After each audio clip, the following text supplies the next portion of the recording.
Have you ever pushed through a late night, maybe cramming for a test, hitting a crazy work Oh, deadline? yeah. Or just, like, binge watching that show everyone's talking about. Exactly. You get tired, but somehow you just keep going. Yeah. But what if you decided to push past that, like deliberately stayed awake for 24 hours straight? That's a whole different ballgame.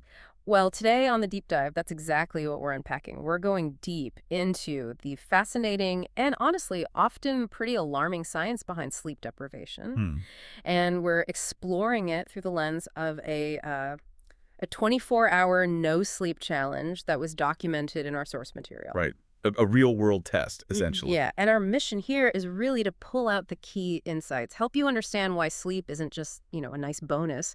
It's critical, Right. non-negotiable, really, for our bodies and But minds. really And we'll fundamental. look at what truly happens when you just cut it out completely for a day. Yeah. So, our main source is excerpts from this thing called the 24-hour sleep deprivation challenge. It kind of blends that raw personal journey with some solid science. And we've got the backup for that, right? Supporting studies. Oh, yeah. We're drawing on studies from top journals, Sleep, Nature Reviews, Neuroscience, Science, the heavy hitters. Good stuff. Okay, so let's just dive in. The immediate effects, the long-term stuff, the brain science. And those extreme cases, too, right? They really highlight the stakes. Definitely. Let's unpack this. Right. So first off, why? Why would someone actually do this, put themselves through a 24-hour sleep deprivation challenge? Well, the sources suggest it's often kind of an experiment, right? To Yeah. mirror what people with sleep disorders or demanding jobs or just chaotic schedules go through. Right, like those shift workers or new parents. Exactly. And it's meant to really shine a light on just how vital sleep actually is. Okay, so our challenger, they started out pretty optimistic, right? Even around hour 10. Yeah, probably running on caffeine, adrenaline, that initial push. But then, by hour 15, things started to change. Pretty dramatically, it sounds like. That's when the fatigue really sets in. Yeah, eyes feeling heavy, misplacing things. Like they mentioned losing their phone and finding it in the fridge. Yeah. That's classic cognitive slip-up territory right there. It's amazing, isn't it, how quickly the brain starts to, well, unravel a bit. It really is. That feeling they described, focus slipping, simple tasks feeling like climbing a mountain. That's not just them, is it? No, not at all. That's backed up by solid research. After just one sleepless night, cognitive functions, attention, memory, decision-making, they take a significant dive. So it's like, what was the analogy? Trying to solve a puzzle with half the pieces missing. Exactly like that. Your brain just isn't firing on all cylinders. Simple connections become difficult. And it's not just the thinking part, right? The source mentioned mood swings, irritability kicking in pretty early too. Oh, absolutely. That emotional roller coaster is a hallmark. Studies consistently show sleep-deprived people are way more irritable, more anxious. Like a pendulum swinging back and forth. Precisely. Our challenger snapping at autocorrect 1 minute and then laughing it off, Yeah. that's textbook emotional dysregulation. Your brain's ability to manage those responses just goes offline. Okay, so cognition tanks, emotions are all over the place. What about physically? Is there actual physical danger just from missing one night? Yes, definitely. The physical peril is real and often, I think, underestimated. How so? Well, a recent report linked just 24 hours without sleep to a huge jump in accident risk, like a 70% increase. 70%. Wow. Yeah, driving, even just walking downstairs becomes riskier. Remember the challenger feeling that sluggishness creeping in? Mm-hmm. That's a direct sign. Reaction times and coordination are deteriorating. Yeah. It's not a gradual thing. It's an immediate, measurable impact. Your body slows down. Okay, so even in just one day, the fallout is pretty intense. Body and brain react fast. Fascinating, isn't it, how quickly things decline? Which really brings us to the big question. So what does this all mean?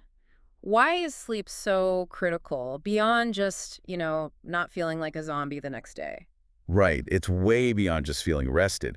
It really boils down to survival and essential maintenance. Maintenance crew. Yeah, think of sleep as your body's essential maintenance crew, working behind the scenes while you're out. They do critical repairs you just can't do consciously. Like what kind of repairs? Well, neuroscience research shows sleep helps repair muscles, build bone, and crucially, it strengthens your immune system significantly. Okay. And it's vital for heart health, too. Helps regulate blood pressure, reduces cardiovascular stress. Skimping on sleep, it's like sending that crew home halfway through the job. Things just don't get fixed. And the brain side is just as important, right? The source talks about the two main stages, REM sleep and non-REM sleep. Exactly. Two distinct, crucial phases. So REM sleep, Rapid eye movement. That's the dreaming stage. That's the one. And while you're dreaming, your brain is incredibly busy processing memories, consolidating new information. It's like filing away the day's experiences. So important for learning. Hugely important for learning and memory, making sure that new knowledge actually sticks. Okay, so REM is for organizing and retaining. Then there's non-REM sleep, which includes that really deep sleep stage. What's the deal with that? Deep sleep. That's part of the non-REM cycle, and it's absolutely crucial. This is when your brain does its detox. Detox, like cleaning. Exactly. It's actively clearing out metabolic waste products, toxins that build up while you're awake. Some of these toxins are linked to pretty serious neurological conditions down the road. Like Alzheimer's. That's one of them, yeah, along with other brain diseases. So, this is where it gets really interesting. Our challenger are feeling like their brain's running on fumes, stuck in that fog. Yeah. That directly connects to missing out on these vital sleep stages. The brain simply cannot perform this critical maintenance without them. No deep sleep, no cleanup crew. Wow. Okay, so even that one night without sleep, like our challenger went through, it's not just feeling tired. It's actively disrupting critical processes. Precisely. And flirting with immediate health risks. What else takes an immediate hit, besides the cognitive stuff? Well, your immune system, for starters, it takes an instant knock. Studies show just 24 hours awake weakens immune responses. You're much more likely to catch that cold going around. Okay, that makes sense.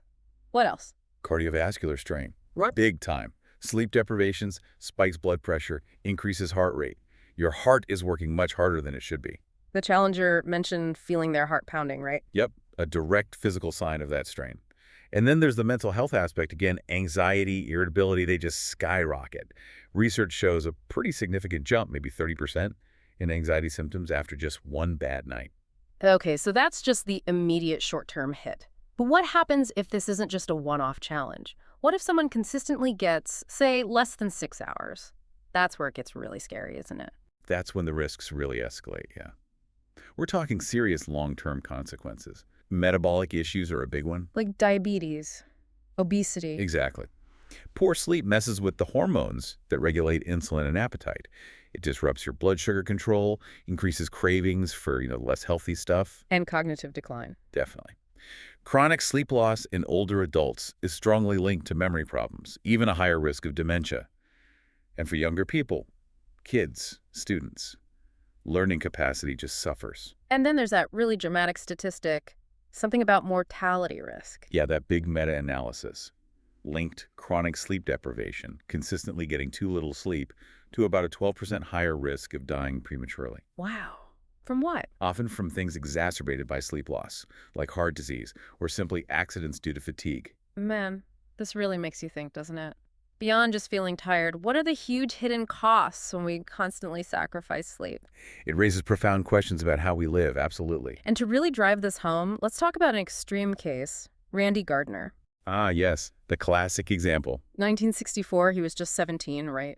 And he stayed awake for, how long was it? An incredible 264.4 hours. Yeah. Over 11 days straight. 11 days. What happened to him? The reports detailed his decline, right? Oh, yeah. It was documented descent. By day 3, he was already moody, disoriented, hard to manage. And it got worse. Much worse. Day 5, hallucinations started. Seeing things that weren't there, like imaginary walls. Perceptual distortions kicked in. And by the... Clear signs of psychosis. Yeah. Slurred speech, serious paranoia, and his cognitive abilities just tanked completely. How long did it take him to recover? Days. Days of really deep restorative sleep to even begin getting back to normal. It's such a powerful reminder that sleep isn't optional for sanity, let alone physical health. And there are even more extreme, though thankfully rare, conditions, right? Like fatal familial insomnia. Yes, a truly devastating, thankfully very rare genetic disorder where people progressively lose the ability to sleep at all. And the outcome. Tragically, it leads to severe brain degeneration and death, usually within months. It's the ultimate stark illustration of sleep's non-negotiable biological necessity. Okay, so maybe not 11 days, but bringing it back to our challenger. As they neared that 24-hour mark, their experience really highlights everything we've been discussing. It lines up perfectly. Hour 20, they described being in a total haze. Jumbled thoughts, random giggling fits. The emotional dysregulation again. Yeah, and clumsiness, literally bumping into furniture. Coordination goes out the window. Reaction times are shot. And focus completely gone. Simple math felt like rocket science, they said. Mood all over the place, feeling achy. The physical toll adding up. And their heart racing from trying to stay awake with coffee. It just sounds like a total system breakdown, even within one day. It really is. Every system in your body is struggling. But this challenge, it's not just about one person, is it? It kind of taps into something bigger. This idea in our culture, this hustle culture, where pulling all-nighters is almost seen as a good thing. Right, like a badge of honor. The dangerous misconception. And the stats bear that out, don't they? Something like 30% of adults regularly getting less than 6 hours. It's a huge number. And when that many people are sleep deprived, it stops being just a personal problem. It becomes a systemic issue. How so? Well, think about the ripple effects. It contributes massively to workplace errors, accidents, huge healthcare costs. Can you give some examples? Sure. Look at shift workers. We mentioned nurses earlier, maybe in places like the Philippines. Surveys show they face way higher rates of sleep disorders. That impacts their health, obviously, but potentially patient safety too. Right. And think about tired drivers. Thousands of accidents every year. Overworked doctors making mistakes under pressure. Students struggling to learn effectively because they're chronically tired. So connecting it all, sleep deprivation isn't just a personal failing or choice. It's a genuine public health and safety crisis, really. Absolutely. It affects everyone, whether we realize it or not. Okay, so this is powerful stuff, but maybe a little overwhelming. What does it mean for you, listening right now, if you're struggling with sleep? What can you actually do? That's the crucial part. And the first thing is, you're definitely not alone. So many people struggle. But the good news is, there are practical, evidence-based things that really can help. Okay, let's hear them. What works? Well, sleep medicine research points to a few key strategies. First, consistency is king. Try, as much as possible, to stick to a regular sleep schedule. Go to bed and wake up around the same time. Exactly, even on weekends. It helps regulate your body's internal clock, your circadian rhythm. Make sense? What else? Second, manage your light exposure, especially before bed.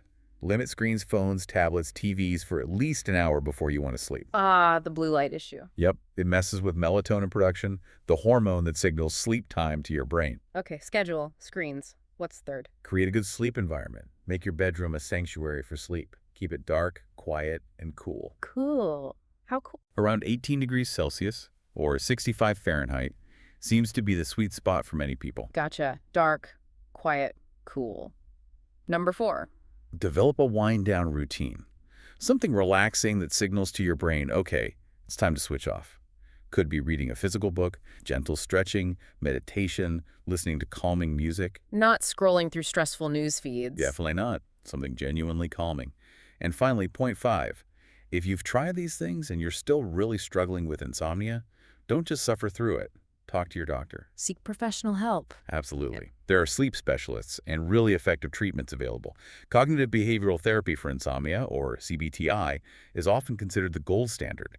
It helps retrain your brain and habits for better sleep, often without medication. CBTI. Okay. That's really helpful practical advice. The key is taking action. Small changes can make a big difference. Yeah, prioritizing these steps really can impact your overall well-being. So as we wrap up this deep dive into what happens during 24 hours without sleep, I mean, the main message seems crystal clear, right? Absolutely. Sleep is just non-negotiable. It impacts everything. Focus, mood. Your physical health, cellular repair, brain detox, it's fundamental. The science is unequivocal. Sleep protects us, keeps us healthy, keeps us sane. And prevents serious short-term and long-term risks. Even just one all-nighter is a gamble. It really is. Kind of gamble with your health and safety. And please, if you are struggling, remember there's absolutely no shame in seeking help. Prioritize your rest. It's an investment. So maybe a final thought for everyone listening. In this world that's always celebrating productivity, always on, what's one small step you can take starting today to reclaim your rest, to invest in your own long-term health and just basic clarity?